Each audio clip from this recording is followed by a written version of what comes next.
జనగామ జిల్లా శ్రీనివాసనగర్ కాలనీలో నెల్లుట్ల ఫౌండేషన్ అధ్యక్షులు రవీందర్రావు అధ్యక్షతన 5వ వార్షికోత్సవ వేడుకలు ఘనంగా నిర్వహించారు। ఈ కార్యక్రమానికి డాక్టర్ ప్రసాద్ విశిష్ట అతిథిగా డాక్టర్ సుగుణాకర్ రాజు, పొట్టపల్లి శ్రీధర్రావు, ఆడపు రవి మరియు ప్రముఖ రచయితలు, కళాకారులు, గాయని గాయకులు ప్రముఖులు పాల్గొన్నారు।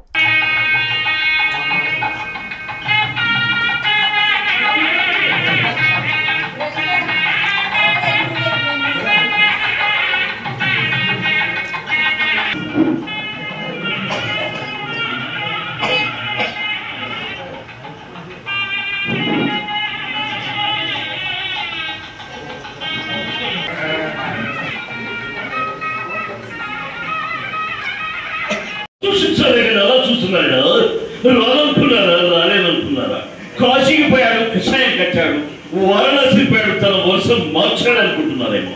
అదే పౌరుషం, అదే రక్తం ఇంద్ర ఇంద్ర అక్కడ సింహాసనం మీద కూర్చునే అర్హత ఇంద్రుడు అయితే ఇక్కడ ఈ సింహాసనం మీద కూర్చునే అర్హత నెల్లూట్ల రవీందర్ గారిని। Please like and share, subscribe to BCN Telugu News. Please like, share and subscribe to BCN Telugu News.